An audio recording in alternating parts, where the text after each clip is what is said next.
The story will be told from the perspective of the main female character. I stood on the porch of my folks' place in Washington. The scent of wet pine needles mixed with funeral flowers still clung stubbornly to my black clothes. The cold air made the fabric feel heavier than it already was. In my hands, I held a thick packet from my grandpa's attorney. The papers inside were worth more than anything I had ever owned in my life. They carried the titles to 3 large farms and a mansion in San Francisco. I was about to step inside and share the news with my family when something stopped me. Through the closed door, I heard my mother's voice. She wasn't crying, she wasn't grieving, she was calculating. "The doctor will be here tomorrow," my father whispered quietly.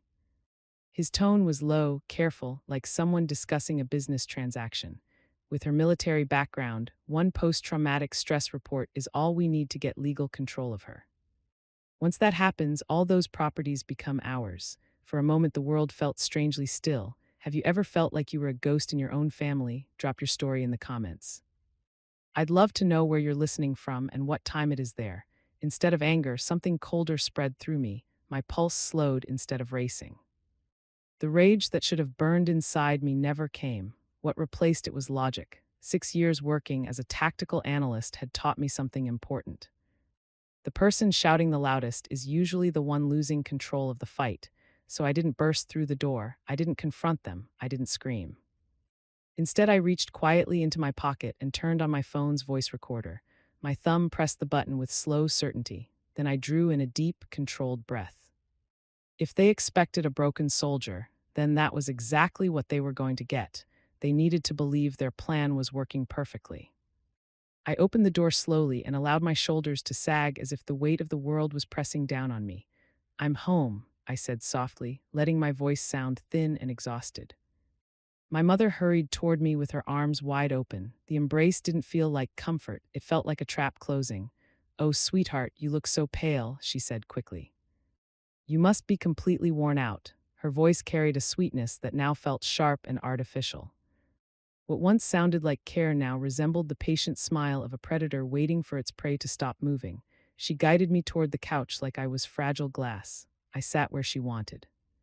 I drank the water she handed me. I allowed my hands to tremble slightly while I held the glass. To them, I looked like a soldier who had finally collapsed after years of service. But inside my head, something very different was happening. My brain was already calculating. For years, I had been the hidden investor in what they liked to call our family. Every deployment overseas had ended the same way. 75% of my paychecks were sent back home. I believed I was preserving something important. I thought I was protecting our family history. For years, I poured my loyalty into a glass they kept dropping, and now I realized something. I was done being their safety net.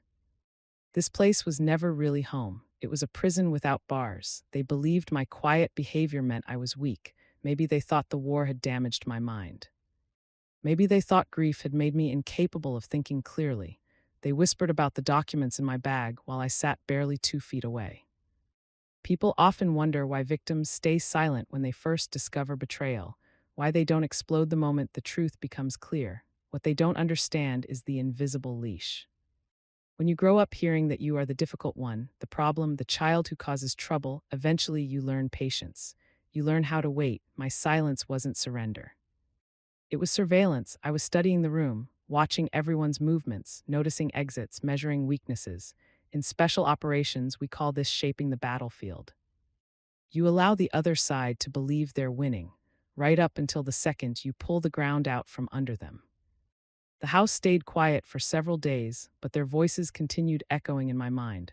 Every morning, the kitchen smelled like burnt toast and stale coffee. The kind of smell that comes from a house that has been slowly rotting for years. For 6 years, I hadn't truly been their daughter. I had been their income source.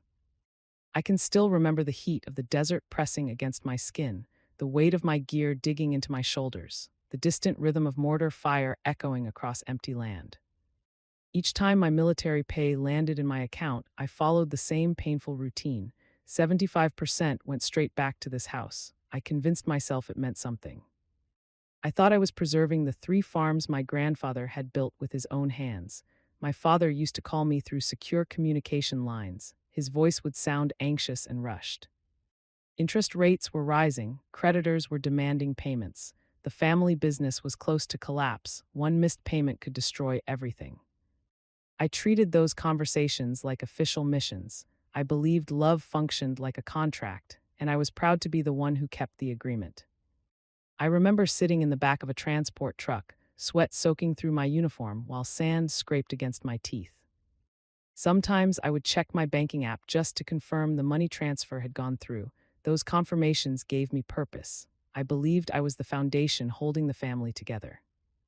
I was the one facing gunfire, but in my mind I was shielding them. Meanwhile, while I was counting food rations and swallowing desert dust, my brother was building a comfortable life. Now he sat in his chair scrolling through a phone more expensive than my first month of hazard pay.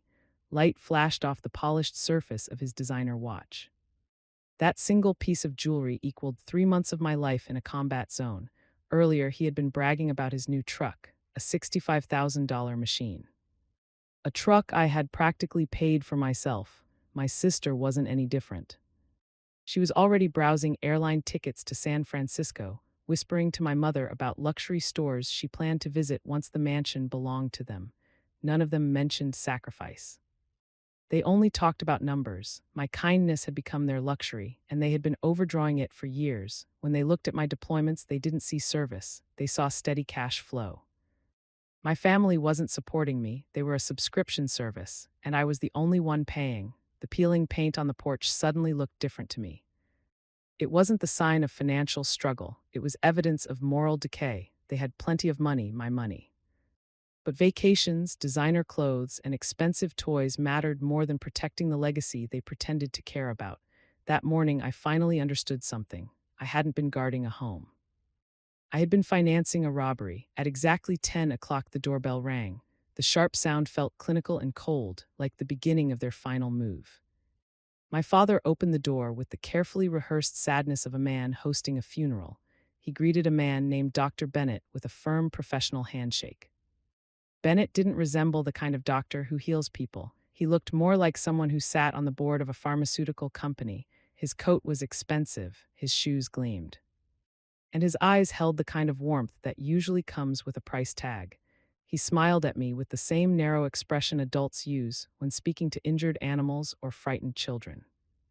"You must be Maya," he said calmly. He sat down across from me and opened a smooth leather folder. "Your family has been extremely worried about how you're adjusting after returning to civilian life." I nodded slowly and allowed my gaze to wander somewhere behind him on the wall.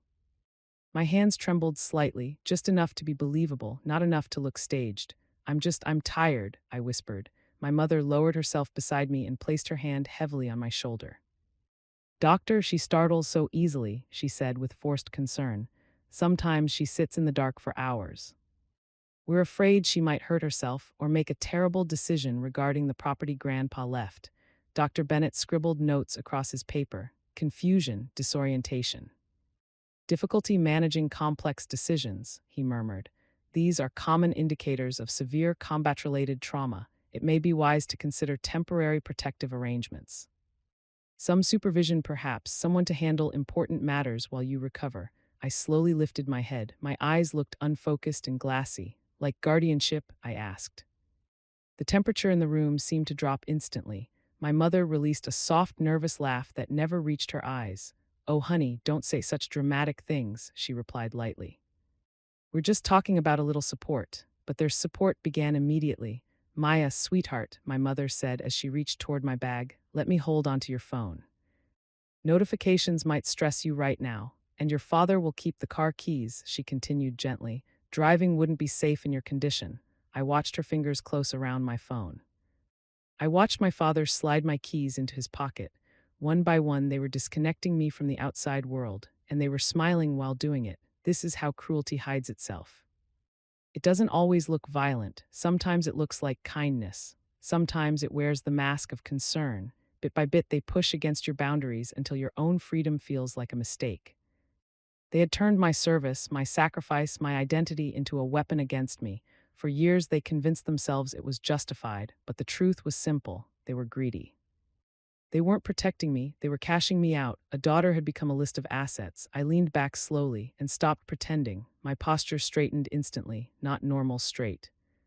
Military straight. Dr. Bennett froze halfway through writing his sentence. My mother's hand jerked slightly when I shifted away from her.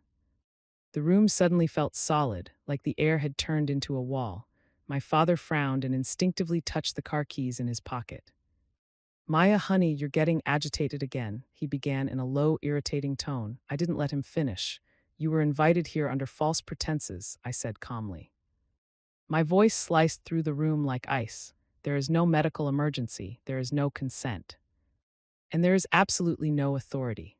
I reached under a throw pillow and pulled out my iPad, the one I had been using under the blankets at 3:00 in the morning. I didn't wait for my father to yell or for my brother to make a joke. I tapped a link and the screen filled with the sharp professional face of Mr. Miller. My father's face showed total confusion that quickly turned into fear. Mr. Miller, I said, keeping my eyes locked on my father, are the assets secure? The lawyer didn't smile. He looked like a man who liked it when a plan worked perfectly. Airtight, Mr. Miller replied, his voice loud through the iPad speakers. The 3 organic farms here in Washington and the San Francisco mansion have been officially locked into an irrevocable trust. You are the sole beneficiary. Your parents, your brother, and your sister have no legal right to touch, view, or even ask about those deeds. Any attempt to file for guardianship will be met with a legal block immediately. My mother let out a small choking sound. How could you? We were just trying to protect you. I didn't look at her. I kept my eyes on my father, who was staring at the iPad like it was a live grenade. This wasn't protection, I said. My voice was flat. It was a hostile takeover. But you forgot one thing about tactical analysts. We look at the paper trail before we move. I didn't just lock up the farms. I audited my own life. Mr. Miller cleared his throat on the screen and his face got serious. Actually, there is another problem. During the deep check of your military savings, we found a bunch of weird withdrawals over the last 20 months. It looks like your father forged your signature to take out $485,000. Our records show the money was sent directly to pay off high-interest personal loans and gambling debts under your brother's name. The silence after that was heavy.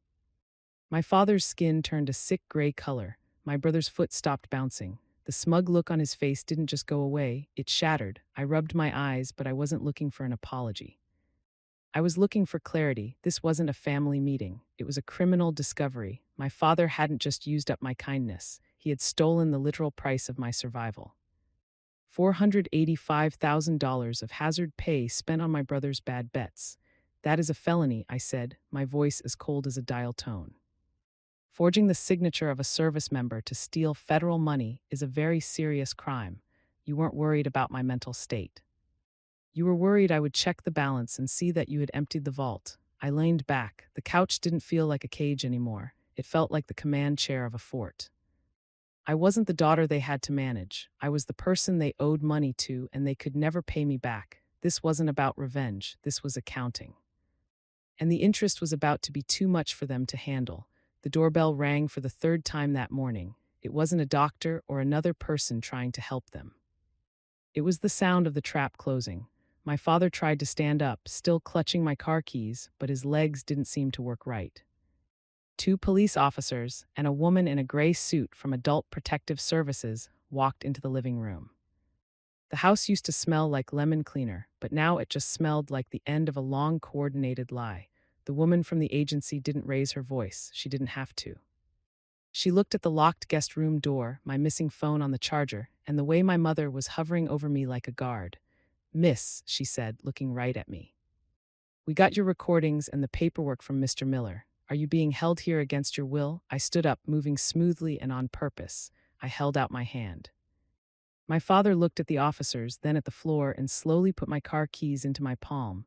I said, my voice steady, but the tactical situation has changed. My mother fell into the armchair, her face turning red and ugly with tears that finally looked real, not because she was sorry, but because she was terrified. Maya, please, she cried out, reaching for my hand.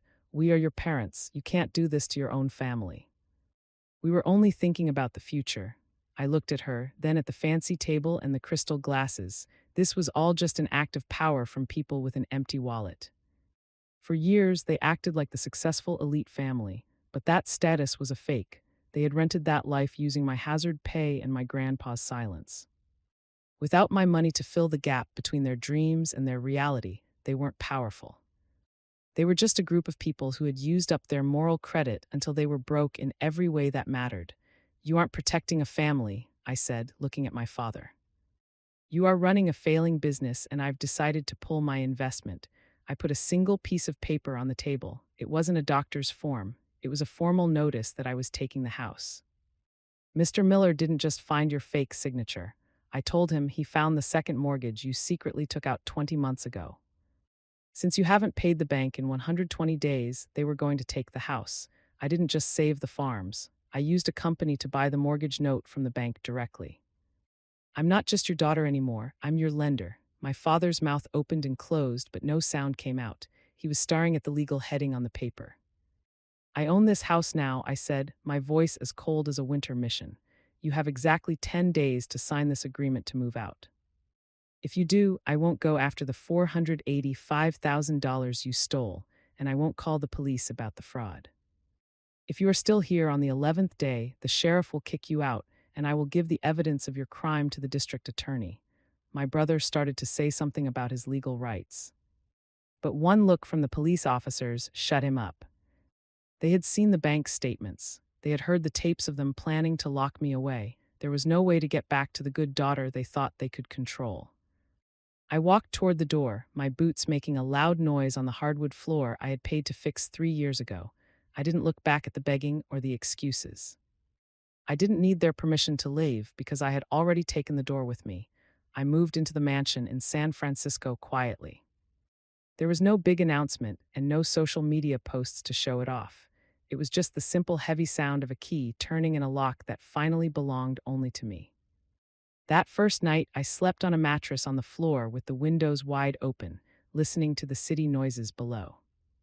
It felt like taking off a heavy backpack I hadn't realized I was carrying for 6 years of war and a lifetime of family pressure. The weight was gone, replaced by a strange mix of being alone and feeling totally relieved. I didn't sell the 3 farms in Washington.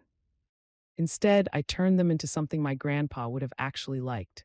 I started the foundation, a special place for veterans dealing with families who steal their money. We give accounting and legal help to those whose families thought their service was a blank check. Grandpa was right. These places weren't just trophies, they were responsibilities. I hired managers who cared about being honest and paying fair wages instead of the quick money my parents wanted. The money now flows in steadily, but it helps build lives instead of paying for my brother's gambling or my sister's fancy trips. This was the best kind of justice. Not just taking the house, but building something that actually meant something. Real revenge isn't about how much you can burn down. It's about how much you can grow after people betray you.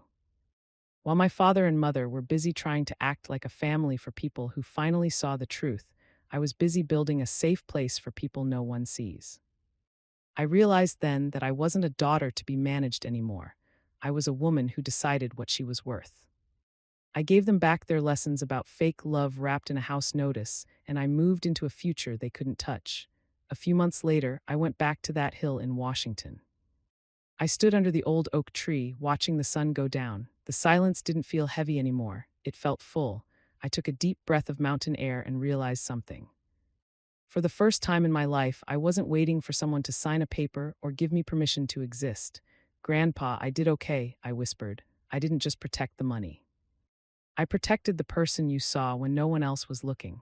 Maya's experience shows that being quiet doesn't mean you are weak. It is a way to plan and get real justice. Please remember to like this and subscribe so you never miss another powerful story about someone getting their real life back.